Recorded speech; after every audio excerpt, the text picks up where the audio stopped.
Eagles Entertainment. Welcome to the Eagles Insider Podcast presented by Lincoln Financial Group. I'm Eagles Insider Dave Spadaro. The Eagles falling to 3-6-1, 22-17 loss on Sunday to the Cleveland Browns. And again, the offense struggling mightily. Quarterback Carson Wentz throwing 2 interceptions, being sacked in the end zone for a safety. The Eagles, who played the Browns defense without Myles Garrett, still absorbed 5 quarterback sacks, and the Eagles just continue to turn the football over. 3 of them in the game, including this one. On the first drive of the game for the Eagles, Philadelphia putting together a really good drive. They ran the football effectively. They went 71 yards on 10 plays, and then this happened. And, of course, Sanders broke away from one man. It's tough to bring him down, especially when he's wet. It is 1st and goal from the 5. Wentz with Sanders to his left. Motion, Rigger. This time, handoff again to Sanders, and Sanders picks up just a yard. He loses the football. And I think the Browns have it. Oh, what a mistake. Sanders has been running brilliantly, and this time he lost the wet football, and Cleveland takes over at the 4. Oh, that's awful. We'll begin our post-game coverage there as we get into the details. The instant reaction from the Eagles. We'll start with Miles Sanders, who talks about that fumble, that big play. He says Cleveland just got him there. They made the play, and he was the one at fault. Hey, Miles. I was wondering what kind of changed for you in the second half. You know, the first half you guys were running the ball really well, especially in the first drive. You had, 9 out of the 10 plays were runs. And obviously you got away from that in the second half. But were they doing anything differently? Like, what kind of changed there for you guys? Nothing really a change up. They just made a good they made a good adjustment in the run game, and just tried to get them on some play action and get a good groove going. But that's probably like the only change I could say. Nothing, not running away from running the ball, but they just made a good adjustment in our run game. Ed and then Ruben Frank. Hey, Miles, the fumble at the 5, what happened on that play? I got to be better. No excuses. Just got to be better. Expose myself in there, and they got one. They got one out of me. Ruben and Les. Miles, there's actually been a lot of games this year where you guys have run the ball well early and not run it well late. Are you seeing anything on film that would explain that? And how tough is it, when those yards just aren't there late in games?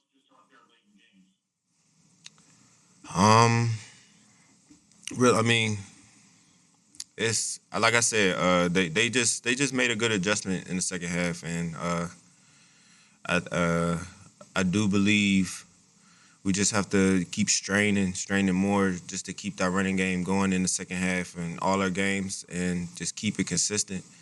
That's what I do believe in. But just got to give credit to the Cleveland Browns. They made a good adjustment and made it hard for us to run the ball.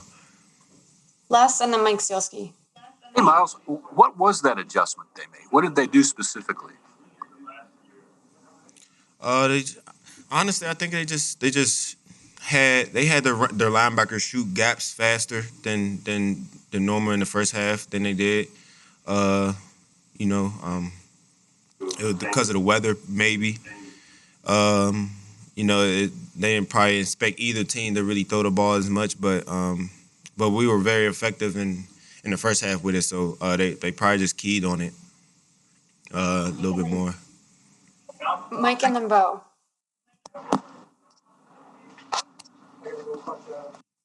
Go ahead, Mike.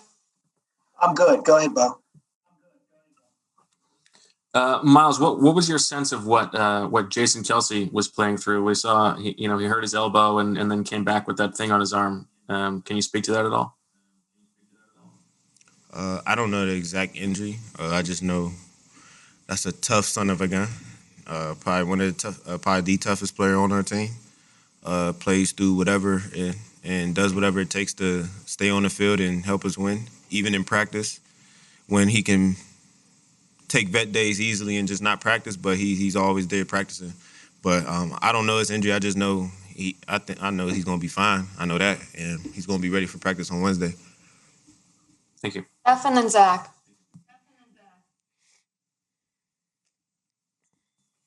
Or Zach, if you're ready, go ahead. Hey, Miles, what makes you think this is going to get any better? Like I was just saying here when Rodney was talking, my faith and my hope and just knowing the type of guys that I have in this locker room, type of teammates we got, type of coaches we got, type of organization we have.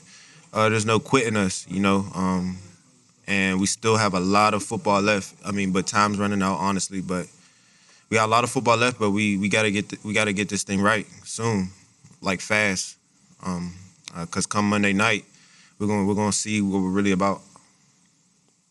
We have time for one more, so we'll end it here with Jeff. Miles, it didn't seem like Carson was getting rolled out a lot off play action and throwing outside the pocket. Is that fair to say? And was that part of the game plan because of the way the Browns were defending you guys? Just what do you mean? You say he wasn't rolling out as much? Yeah, I think there was really only one design rollout, I think, in the game for him. And I was just wondering if that was something that was kind of the game plan heading into the matchup. Yeah, I mean, that's not our only play action type plays, but yeah, I think we had one rollout pass, and that I don't understand. We just tried to get the run game going, open up more stuff, which we did. Took some shots down the field, they were very effective, and I think we just lost our rhythm, and stupid penalties, pre-snap penalties, turnovers, including myself. Just got to be better. Sanders had 63 of his 66 rushing yards in the first half. The Eagles shut out in the first half. The only score in the first two quarters came when Wentz was intercepted trying to swing the ball out to Sanders. Instead, pressure from Cleveland's Denzel Ward. The ball popped up in the air. Here's the call from Merrill and Mike. A pick six the other way. Double tight end. Wentz takes the snap. He fakes. He's back. He pumps. He swings it out. And it's intercepted. It's intercepted. And running down the far sideline and in for a touchdown is Taki. That was a poor pass by Carson Wentz. He had Sanders in the flat, and he ballooned the ball, and Taki cut it off and ran for a touchdown. Now, Philadelphia got on the board in the third quarter, and they played it the way the game is to be played. Complementary football. First, a defensive play from Fletcher Cox. It is 2nd down and 8 for Cleveland. Under center is Mayfield. Motion, the tight end. On 2nd down, play action. Back goes Mayfield. He pumps. He fumbles the football. Eagles have it. It is recovered by Singleton. Singleton, who had a pick in San Francisco, has a timely fumble recovery in Cleveland. And then one play later, the offense stepped up and tied the game. 1st and 10. Boston Scott in the backfield. Wentz back. He's looking. He pumps. Still firing, and it is caught. Touchdown! Richard Rodgers, 8 yards deep, and the Eagles can tie it with the extra point. However, Cleveland went down the field 47 yards, 5 plays. Cody Parkey, a 46-yard field goal, and that gave them a 10-7 lead. Then Wentz sacked in the end zone by Olivier Vernon, who had 3 quarterback sacks in the game. Eagles then down 12-7. Jake Elliott, a 43-yard field goal, brought the Eagles to within 12-10. But then the Cleveland Browns run game put together a very quick drive. And it was done on the ground. And that was the thing that the Eagles were worried about defensively the entire game. They actually did a very good job on the Cleveland run game until Nick Chubb went off on a 54-yard run. That put the Browns deep in Eagles territory. And just a couple of plays later, Kareem Hunt, a 5-yard touchdown run. With just 9 minutes, 13 seconds remaining in the game, that gave Cleveland a 19-10 lead. 22-10 it became after Parkey's 28-yard field goal. And then a Dallas Goedert touchdown reception. So just a tough one for the Eagles. Carson Wentz again struggling. Let's hear from him after a 21 of 35 game. 2 interceptions, 2 touchdowns. Wentz says he's going to keep firing. Hey, Carson, what did you see on the pick six? Was there an opportunity to get the ball to Jalen? Was that supposed to be a wheel to Miles? And did getting hit affect the throw? The last part of the question, yeah, I mean, I definitely didn't want to float it out there the way that happens. Anytime you get hit when you throw, it's a bad feeling. It's a bad feeling because you know the ball is just kind of floating in the air. You're hoping it falls to the ground. But I'll have to go back and watch the tape. I mean, we were trying to do something against that specific coverage, and it wasn't there, so I was just trying to check it down and got hit on it, so unfortunate there. Martin and then Les. Hey, Carson. With everything that's kind of been going wrong for you, so far this season, I mean, do you find yourself hesitating a little bit? I mean, especially like on the safety, and Rob just mentioned the pick six. I mean, trying to make the perfect play. Do you think that's part of it? No, not at all. I haven't changed. I mean, I'm trying to be smart and all that, but as far as hesitation, when I see a guy open, I'm cutting it loose. And so the pick six, that's unfortunate. The guy made a good play by adding and bringing the blitz off the edge. And obviously getting hit on that, like I said, is not ideal with the ball floating in there. But they made a good play there. And the other ones, no. I mean, I'm not hesitating. They made some plays too, and ideally I get the ball out there quicker, but, it was unfortunate to be in the end zone there and taking that sack. But, hats off to them. They made a good play. Les and then Ed Kratz. Carson, Doug Pederson was asked just now several questions about potentially benching you, and he said he wasn't going to do that. But does it surprise you that this should come up at this point, and how do you think you're playing? Yeah, I mean, first of all, the media, I mean, you guys can ask whatever questions you want. So I know that's part of the deal. I know it's always a scrutinized position playing quarterback, and that's what I signed up for when I, came out and played quarterback going back to high school. So I can take it. I can wear it. It is what it is.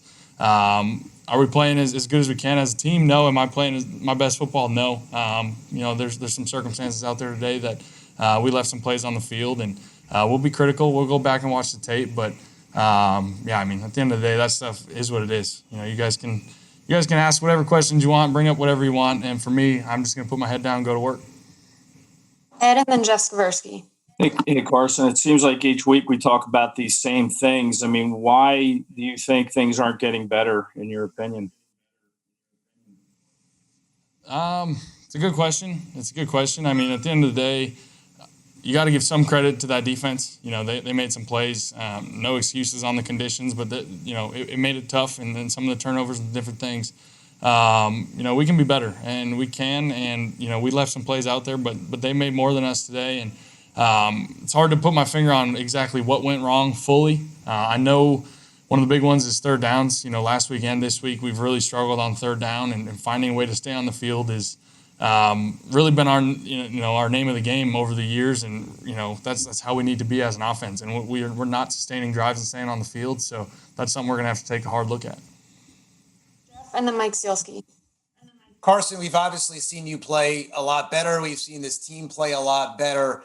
Where are you at mentally? I mean, how much do you go to yourself and say, can I still get back to that level where I was at? Do you believe? Are you worried? Do you have confidence issues at this point? Worrying about that you can fix these problems? Yeah, I mean, I'm frustrated. I think everyone in this locker room is frustrated. You don't go out there, play 60 minutes to lose. That's not in the back of your mind. We want to fight, scratch, claw, do everything we can to find a way to win these ball games. And it's obviously not happening the last couple of weeks. And so as far as confidence and all that, for me, it is what it is. I'm the same player. I'm going to go cut it loose. I'm going to, be the same guy and give it my all. Every single game, every single play, and hopefully look up and see that we're winning a lot more of these games. But right now we're not, so we got to look hard at ourselves in the mirror. Mike and then Nick Fierro. Carson, you just said you're going to be the same guy. Given the concussion last year, the injuries in 2018, the back issue. Can you be the same guy and do the same things the way you've always done them, say, in 16 and 17? Yeah, I mean, I think so. I mean, football is football. There's injuries that happen, and you can't control them. They're out of your control. Last year you want to bring up the concussion, that sucks. Being hit in the back of the head like that, that's an unfortunate part of the game, and that stuff happens. So I'm not going to change. I'm going to give it my all, and, I'm going to keep learning as I'm going and learning, how to keep being a better player, don't get me wrong. But as far as aggressiveness and being confident and all those things, that's not going to change. We have time for one more, so we'll end it here with Nick. Carson, that last interception there, the jump ball to Alshon, it looked like that's a ball that he normally would have. Is it a case there of kind of trying to rebuild rapport with a receiver who hasn't played for half a season? And do you say anything to him as far as encouragement after that play? Yeah, we'll go back and see the tape. I think he came out thinking one thing, and I just tried to give him a chance on that corner there. And the guy made a good play, and we just weren't chemistry wasn't there on that one. And it's a bummer, being down there, putting together that drive when we needed one, and obviously ending that one in a pick. That was unfortunate, but I felt confident in the play call. I think we felt confident on the play. It's just when Alshon and I got to get on the same page. Doug Pederson saying he is sticking with Wentz. Let's hear from the head coach after a very disappointing loss. Doug, did you at any point in this game consider pulling Carson for Jalen? And is there a point at which you would consider that? With the way the game was going and the elements, and we were just, really a score from putting ourselves back into this football game, I did not consider that. Jeff and then Dave Zangaro. Doug, right before the half, Josh Sweat recorded a sack, and you didn't call a timeout there. Could you explain why?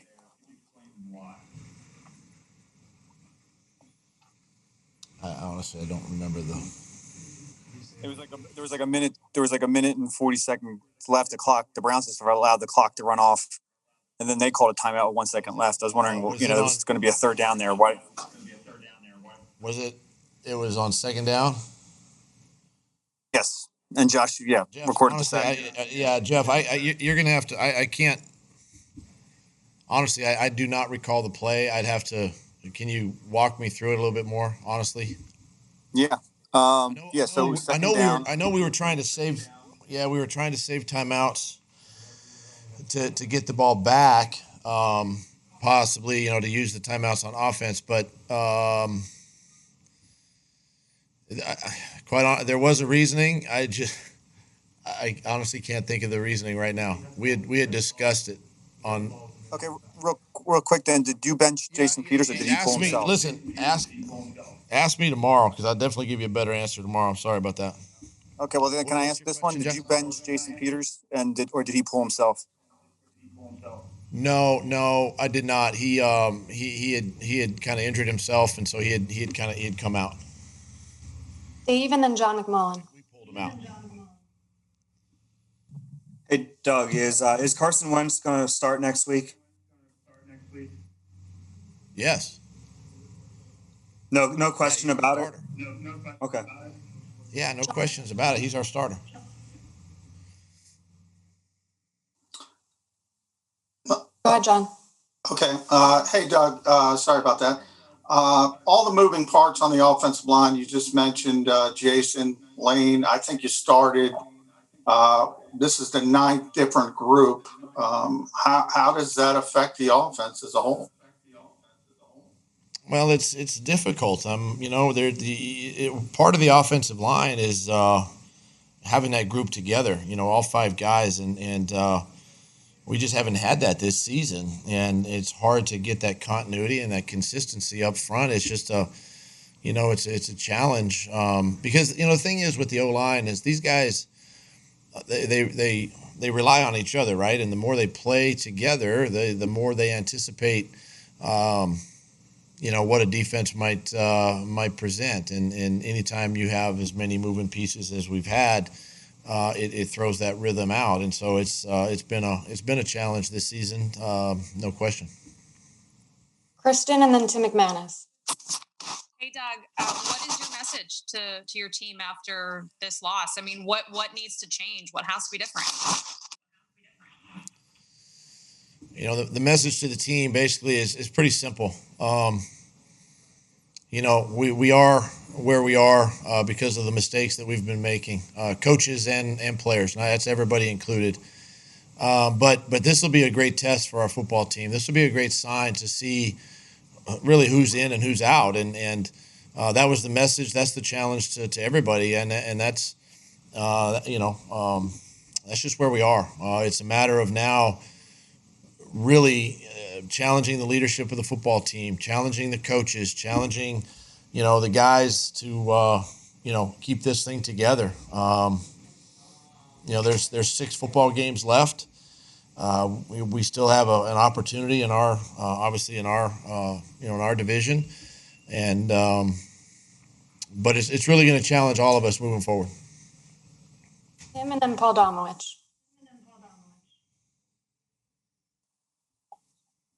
Or Paul, if you're ready, go ahead. Yeah, Doug, I understand your point about continuity on the offensive line, but with Sam Allo back and them missing Myles Garrett, did you expect better protection for Carson today, particularly since your run game was also keeping them from getting too aggressive? Yeah, it was really good to get Isaac back out there, and again, he is his first time back in the offensive line, since early in the season, and so, I think I'll have a chance to watch the film to see how he does, but. Yeah, there was some good things in the first half that we were able to take advantage of, and then the second half and was really Kelsey got the injury there in the second quarter, and then Lane, then JP, and so then the second half became a little bit different. But that's that continuity that I was talking about. Tim and then Chris Franklin.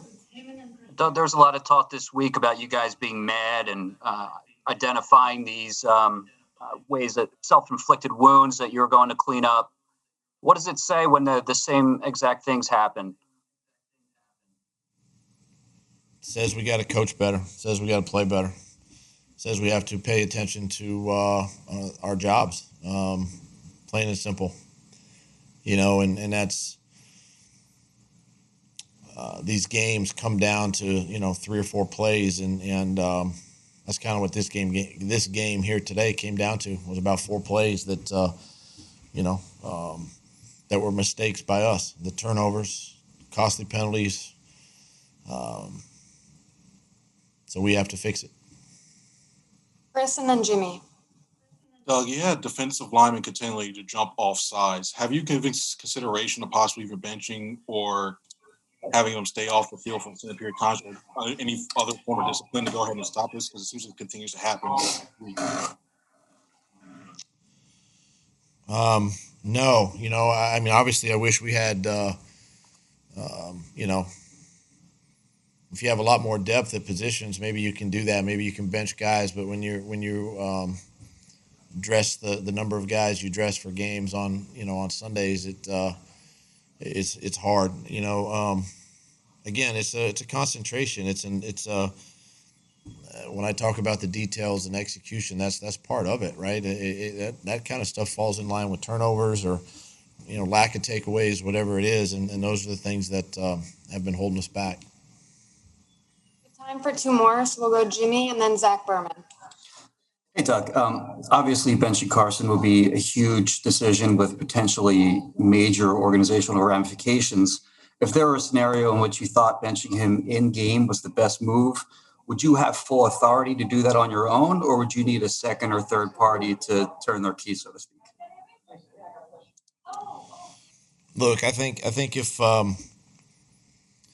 if you get to that spot, whether you don't start him or you bench, I think you're sending a wrong message to your football team that the season's over, and that's a bad message. And we have to work through this. Times, when times get tough, it's sometimes that might be the easy thing to do, and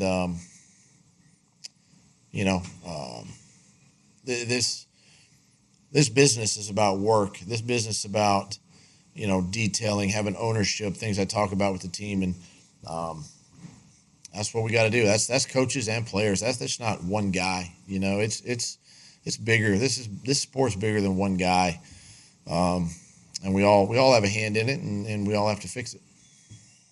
Last question here with Zach.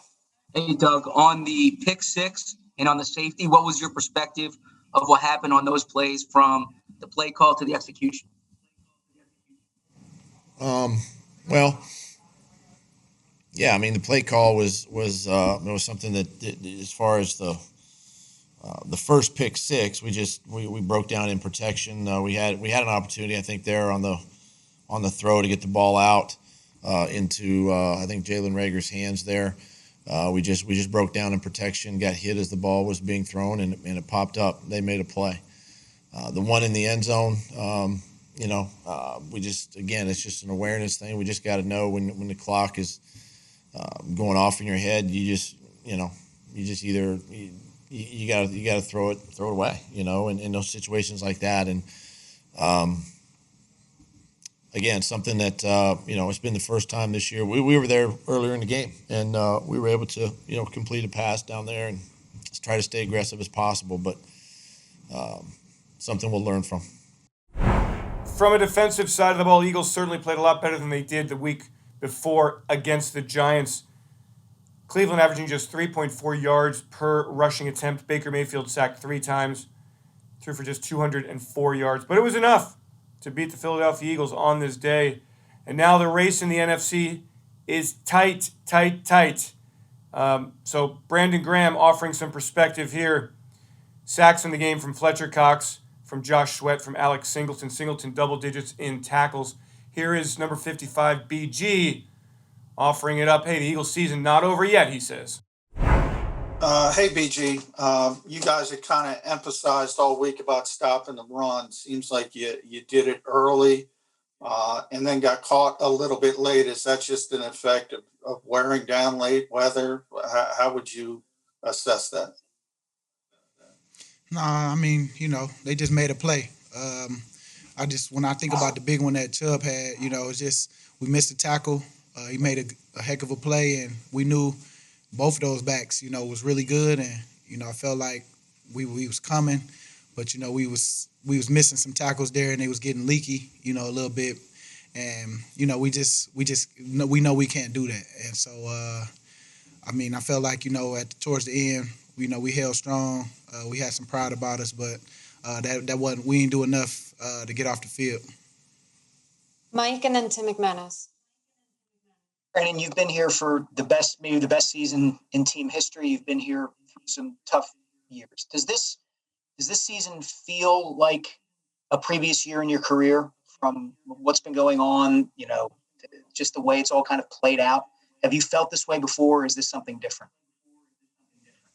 You know what? Honestly, every year is different. I know what it feels like at our worst, sometimes, and I don't feel this is the worst because obviously, with our record, as bad as it is, we still half game up, and it's just like it's on us. This is the most on us that I've been a part of, that we got to go out and fix it, and we got 6 games to do it. But I do know that we got some fighters in here. We want to get this thing right because we talk about winners win and losers just figure out how to lose, and we ain't doing that. You know what I'm saying? We winners here, and so we always held that high standard. We know what we got to get accomplished, and we don't want to make no more excuses. Like, we just didn't get it done today, and it's just tough because now what I love the most is during tough times you really see what your team is about. And this is the toughest time because, when people, expect you to go out and win certain games and you don't do it, and, we expect the same thing and we don't do it, you really start to see what you need to see with your team. And I don't see people wavering. I ain't worried about, that, but we do need to clean up some of the little things that, that just little mistakes that we make. Like you say, we have a perfect game going on defense, and we have one little big play. We got to eliminate those. But how we come to work each and every week, it matters. And at this point right now, we at the lowest of lows. Just from everybody, I'm sure everybody's going crazy because we keep losing. But I do know that we figuring this thing out, man, and we gonna hit this thing and we gonna hit it running once we get it. Tim and Rob Monty. Brandon, it sounded like there was a lot of hard conversations this week with you guys. You said that the leaders were talking about cleaning up the mistakes that were happening in practice that were spilling over to games. Is it concerning to you that these mistakes cropped up even despite those efforts from the leadership group this week? Yeah, I mean, it's never perfect, but what we do say is, we just certain stuff that we go over in practice. I mean, we just can't make those mistakes in the game. I mean, it's not like we haven't seen some of the stuff. And yeah, you might get one or two different things that you might not see, but that's why you adjust. And I think we adjust, well, halftime, we see how they hitting us. And, sometimes they get paid just like we do and they make a play. But it's how you bounce back from them plays and, how you bow down and bow up and buckle up, and get ready, to change some things. And I think that, we got some fighters in here, man. It might not be clean as we want it to be, but I love the fighting and what we got going on the defensive side of the ball. And, I love how we be talking to each other. We just got to continue to keep on putting the offense in better positions, because it's a field position game. And you got to make sure that you stop the run, number one, and, play with good field position. We have time for one more, so we'll end it here with Rob. Hey, BG. Coach Peterson talked about if he were to bench Carson, it would send the wrong message to the team. How do you feel about that, and how confident are you that Carson can get this turned around and be the guy that you've seen in the past take you guys to the playoffs? I'm confident in whatever coach want to do and whatever, they figure out, on the offensive side. They ain't got nothing to do with us other than, we got to keep on, keeping it tight on defense. I know that coach going to make the right choice regardless of what happens. And, I know it means something to Carson. You know what I'm saying? I know it means something to a lot of guys. And, whatever it takes to get a dub, we going to do. And so, whatever coach, leans on doing, we're going to support him, and we're going to support our teammates regardless of what happened. And now for some analysis from the radio booth. Merrill and Mike driving home, talking Eagles, and you can hear, certainly, the disappointment in both of their voices. Guys, it started promisingly with that first drive, and then, of course, it ended with a fumble. I mean, let's begin with you, Merrill. What are your takeaways from this game? I'm just totally frustrated. I can't remember a time when I've been more frustrated with this football team than I am right now. We know, we say it every week, turnovers kill, but here's a team that this time fumbles at the 4-yard line, and I'm a big Miles Sanders fan, and there was a terrific hit put on a cold, wet football, but regardless, it was a fumble.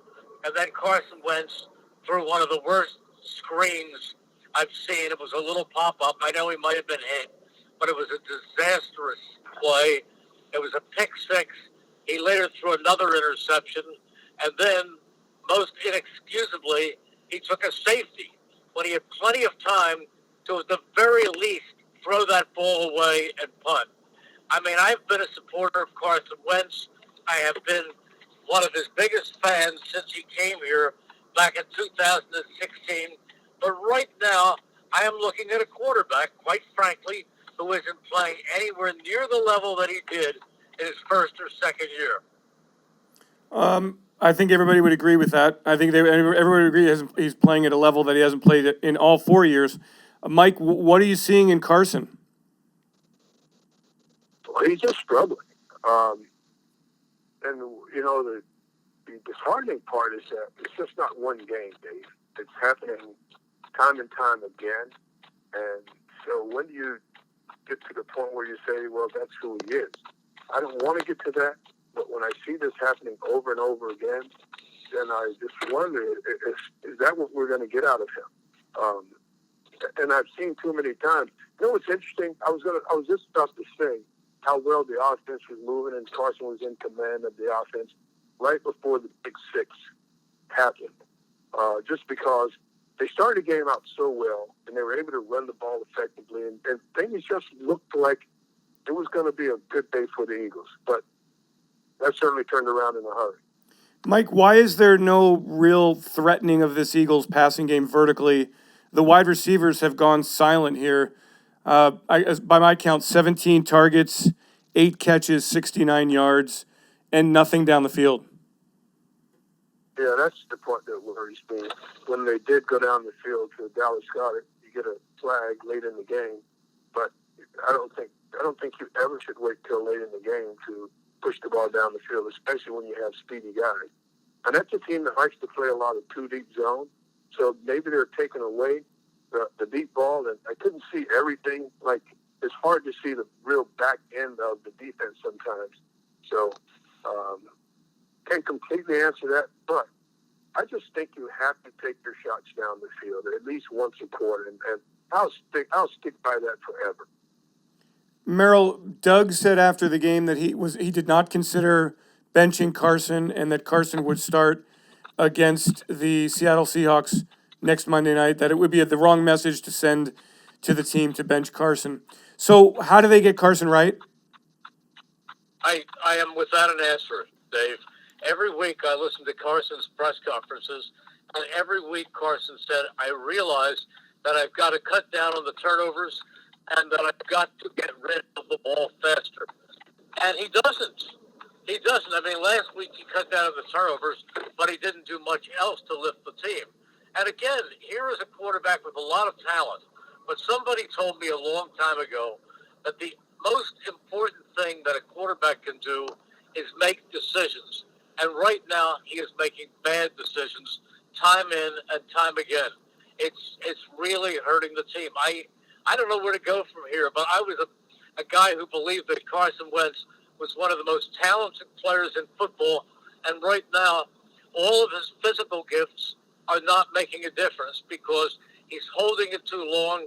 He's not getting rid of it when he has to, and he's missing receivers. He was off target a bunch of times today. I don't think that you have to be, when you play that position, I don't think that you have to always be spectacular and win games. I think you have to make sure that you're not the reason why you're losing games. And I don't believe that we can clearly say that the quarterback play is not the reason why some of these games we're not able to pull out. Merrill, do you see a confident number 11? No, I do not. I see a hesitant number 11. I honestly do. I know he works hard. It has nothing to do with effort, but I'm looking at a guy who does not look confident. Yeah, at times I do. Early in the game, when the game starts, and he threw a couple of passes in the drive, he was confident. He let it go. He threw with a lot of authority. But the rest of the game, he was throwing I hope passes. There was none of that authority. Seems to throw better when he's rolling out, but in the pocket, I just watch him pump and double pump and move his feet, hold it until the time that somebody hits him. The best quarterbacks have clocks in their head. They know when to get rid of it. And even at times when the offensive line may not be giving him all day, but the protection is adequate, he's still holding it too long. Mike, what are you seeing from the design of the offense here? Are there things that Doug can do, perhaps, or to give Carson some easier throws? Well, you can always come up with easier throws, but I think there are enough easy throws in the design of what they're doing already. I don't think that's the issue. I really don't. One issue on the easy throws is this team used to be really good at setting up screens. For whatever reason now, and I know it was probably at least 3 times today, they tried to go to the screen game, and teams are just able to figure out their screen game. And it's not just in the Browns game. In the past games, if you look back, when this team tries to set up the screen, it's almost as if it's telegraphed somehow, and the defense knows that they're going to screen the football. There are enough easy throws in this offense and outlets for Carson to get rid of the football. That is not really an issue. I like the design of some of this offense. I just think that they have to throw the ball downfield more rather than just a lot of horizontal routes. You know, for a few weeks there, we really talked about Travis Fulgham and how for real he was. The last couple of weeks, he has not been a factor in the offense. Any idea why? How are you feeling about number 13, guys? Merrill, you first. Well, I think they've been difficult throws. Some of them have been off target. One was low at his feet. He couldn't dig it out. But there were others that he would have caught 3 weeks ago. So maybe reality is setting in. But he has not been the player in these last 2 games that he was in the month before. Mike, what are you seeing from him? I happen to think that he could be still a real good player. Now he's getting more attention than he's ever gotten. Today they had their best cover guy on him several times and traveling across the field with him from one side to another.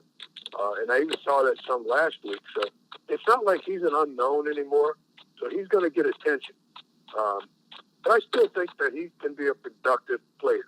It's just a matter of dialing it up the right way and giving them opportunities. I still think that the kid can play. Guys, the last topic to talk about offensively, the offensive line. We thought that without Myles Garrett, the Eagles would have a bit of a break here. Instead, Carson got sacked 5 times. Olivier Vernon had 3 sacks.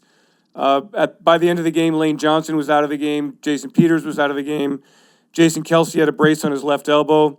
What happened to the offensive line today, Merrill? Well, they broke down.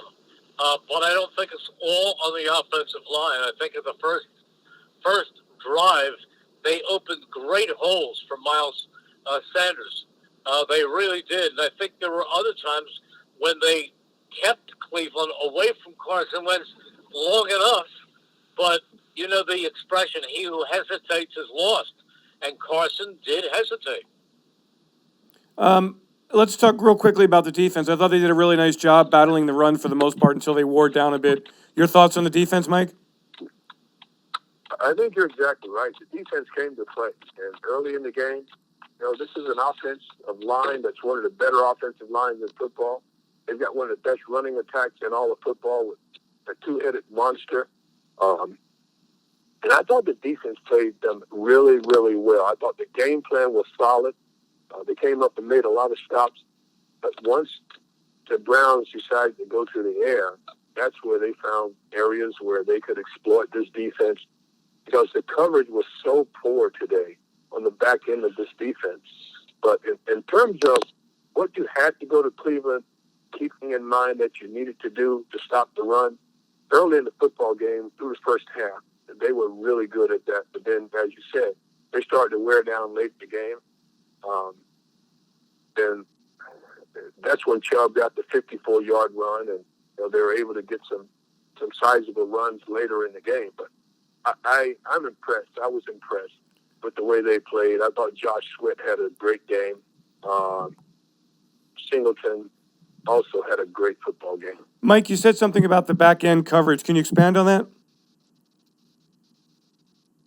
The back end they just didn't have good coverage on the receivers.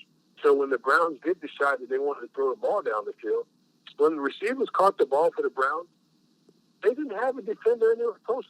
A defender there that would challenge the throw, create a 50-50 opportunity.